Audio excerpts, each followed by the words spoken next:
بسم اللہ والحمد للہ والصلاۃ والسلام علی رسول اللہ۔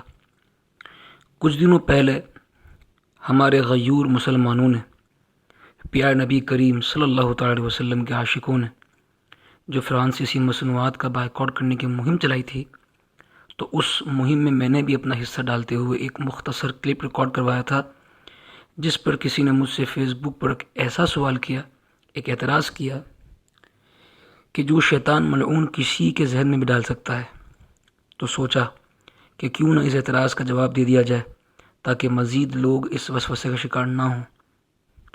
تو اس کلپ کو خود بھی آخر تک بغور سماعت کریں اور دوسروں کے ساتھ آگے شیئر بھی کریں تاکہ زیادہ سے زیادہ لوگ اس سے فائدہ حاصل کر سکیں۔ سوال کا مفہوم یہ تھا کہ ہمارے یہاں جو فرانسیسی مصنوعات کا بائیکاٹ کرنے کو کہا جا رہا ہے، تو اس سے تو وہ کمپنیاں بند ہو جائیں گی اور سینکڑوں لوگ بے روزگار ہو جائیں گے، اور بے روزگاری جو کہ پہلے ہی اتنی زیادہ ہے مزید پھیلے گی۔ اور پھر یہ بھی کہ ان کمپنیوں میں سے بعض ہمارے یہاں مینوفیکچرنگ بھی کرتی ہیں، تو اس سے وہ انڈسٹریز بھی متاثر ہوں گی جن سے وہ را مٹیریل خریدتی ہیں، تو اس میں نقصان تو ہمارا ہی ہے۔ جواب: سب سے پہلے تو میں یہ بات واضح کر دوں کہ مجھے آپ کے حب رسول صلی اللہ تعالی علیہ وسلم میں کوئی شک نہیں۔ یقیناً آپ پیارے آقا صلی اللہ تعالی علیہ وسلم سے بحیثیت مسلمان بہت محبت کرتے ہوں گے، اور جو سوال آپ کے ذہن میں شیطان ملعون نے ڈالا، وہ کسی کے ذہن میں بھی آ سکتا ہے۔ اگر آپ توجہ کے ساتھ اس کلپ کو سماعت کریں گے تو اللہ کی ذات سے مجھے امید ہے کہ انشاءاللہ آپ کا وسوسہ دور ہو جائے گا۔ دیکھیے میرے بھائی، زندگی میں ہمیشہ ون ون سچویشن نہیں ہوا کرتی۔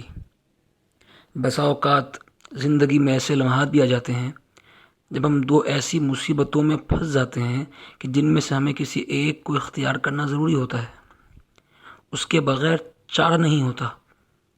تو جیسا کہ شریعت مطہرہ ہمیں زندگی کے ہر پہلو میں ہدایت اور روشنی فراہم کرتی ہے، تو آئیے دیکھتے ہیں کہ ایسے موقع کے بارے میں شریعت مطہرہ ہماری کیا رہنمائی فرماتی ہے۔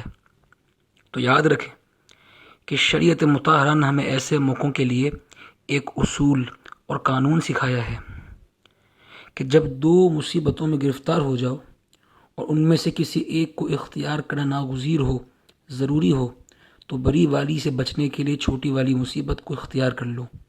ویسے تو یہ قاعدہ فقہ اسلامی کے اکثر کتب میں ہے، لیکن صرف بطور حوالہ 3 مستند کتب کے حوالوں پر ہی اکتفا کروں گا۔ لہٰذا در مختار جلد نمبر 1 صفحہ نمبر 412، بدائع الصنائع جلد نمبر 1 صفحہ نمبر 117، اور الاشباح والنظائر لابن نجیم میں ہے کہ جس کی عبارت یہاں نقل کی گئی۔ ترجمہ: جب کوئی شخص 2 مصیبتوں میں مبتلا ہو جائے اور وہ دونوں یکساں ہوں تو جسے چاہے اختیار کرے، اور اگر مختلف ہوں یعنی ایک ہلکی اور ایک اس کے مقابلے میں زیادہ بڑی مصیبت ہو تو ہلکی والی کو اختیار کر لے۔ اسی طرح فقہ اسلامی کا ایک اور مسلمہ قاعدہ ہے کہ اگر کسی جگہ مصلحت اور کوئی خرابی دونوں جمع ہو جائیں اور وہ خرابی اس مصلحت کے مقابلے میں بہت ادنا ہو اور مصلحت کی تحصیل نہایت ضروری ہو، تو اس خرابی کی پرواہ نہیں کی جاتی اور اس مصلحت کو حاصل کیا جاتا ہے۔ لہٰذا الاشباح والنظائر لابن نجیم میں ہے۔ ترجمہ: کبھی جب مصلحت خرابی پر غالب ہوتی ہے تو اس خرابی کا نہیں بلکہ مصلحت کا لحاظ کیا جاتا ہے۔ اب آپ ان قواعد کی روشنی میں دیکھیں کہ اسلام دشمن ممالک بار بار گستاخی رسول صلی اللہ تعالی علیہ وسلم کا جان بوجھ کر ارتکاب کرتے ہیں اور کروڑوں مسلمانوں کو اذیت پہنچاتے ہیں۔ پھر جب وہ اپنے جوش ایمانی میں اس پر اپنا رد عمل دیتے ہیں تو وہ ہمارے خلاف فالس پروپیگنڈا کرتے ہیں اور اسلامو فوبیا پھیلاتے ہیں تاکہ انہیں ہم مسلمانوں کو دبانے اور ہم پر ظلم و ستم کرنے کے لیے بہانہ مل سکے اور ان کی جو یہ راہ ہے وہ ہموار ہو سکے۔ تو لہٰذا اس بار بھی اپنے اسی ناپاک سلسلے کو جاری رکھتے ہوئے پھر فرانس نے مسلمانوں پر ظلم عظیم کیا اور برملا طور پر فریڈم آف اسپیچ کی آڑ میں معاذ اللہ نبی پاک صلی اللہ تعالی وسلم کی گستاخی کی۔ اب اس کی اس بربریت کا جواب ہم دو طریقوں سے دے سکتے ہیں.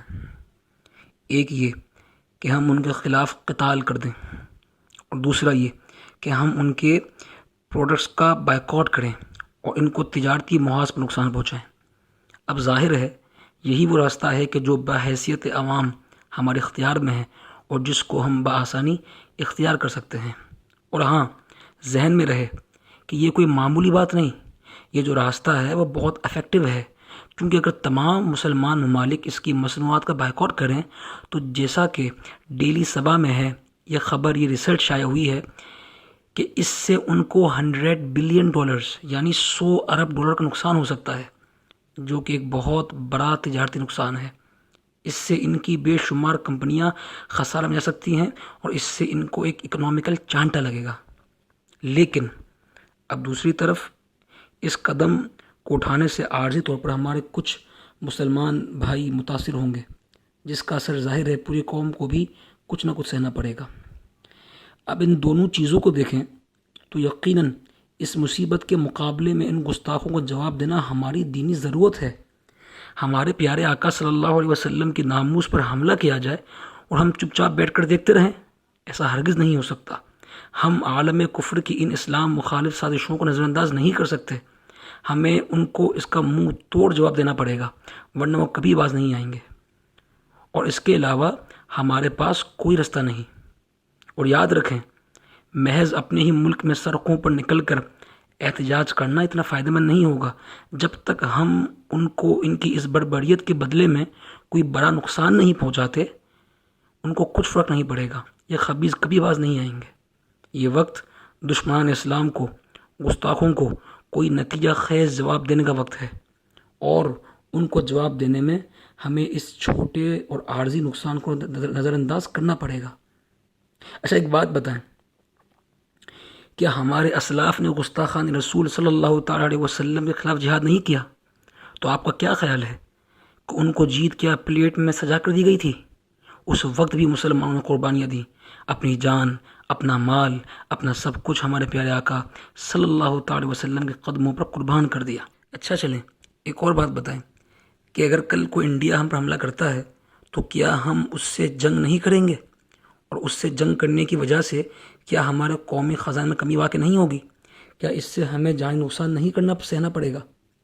اگر کسی ملک پر حملہ ہو تو وہ اپنی بقا کے لیے جنگ کرے اور اپنا سب کچھ داؤ پر لگا دے، اور جب ہمارے پیارے آقا صلی اللہ علیہ وسلم کی شان میں توہین کر کے بار بار اسلام پر حملے در حملے کیے جائیں اور مسلمان چپ بیٹھے رہیں، یاد رکھیں حدیث پاک ہے کہ ایک مسلمان کامل مومن اس وقت تک نہیں ہو سکتا جب تک ہمارے پیارے آقا صلی اللہ تعالی وسلم اسے اس کی جان و مال اور تمام لوگوں سے بڑھ کر محبوب نہ ہو جائیں.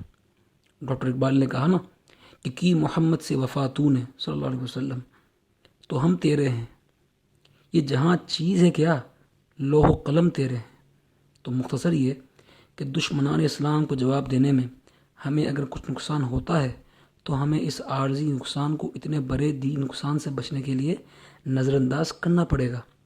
ہاں، اور اگر کسی کو یہ وسوسہ آئے کہ یار ہمارے کرنے سے کیا ہوگا، تو یہ یاد رکھیں کہ اجر کوشش پر ملتا ہے، نتیجے پر نہیں. اور یہ بھی یاد رکھیں کہ ہر کسی سے سوال اس کو دیے گئے اختیارات کے مطابق ہوگا. اگر ہم ہاتھ پر ہاتھ رکھ کر بیٹھے رہے یا جو ہم کر سکتے ہیں وہ نہ کیا، اور کل بروز محشر شفیع یوم محشر صلی اللہ تعالی وسلم نے ہم سے یہ پوچھ لیا کہ جب کل دنیا میں میری توہین کی جا رہی تھی تو تم نے کیا کیا، تو اس وقت کس قدر شرمندگی ہوگی. اللہ سے دعا ہے کہ ہمیں نبی پاک صلی اللہ تعالی وسلم کی سچی محبت اور کامل اتباع نصیب فرمائے، اور عالم اسلام کو پھر سے ترقی کا دور دیکھنا نصیب فرمائے، اور جو اسلام مخالف طاقتیں ہیں ان کو نیست و نابود فرمائے. اللہم آمین بجاہ النبی الامین صلی اللہ تعالی علیہ وسلم.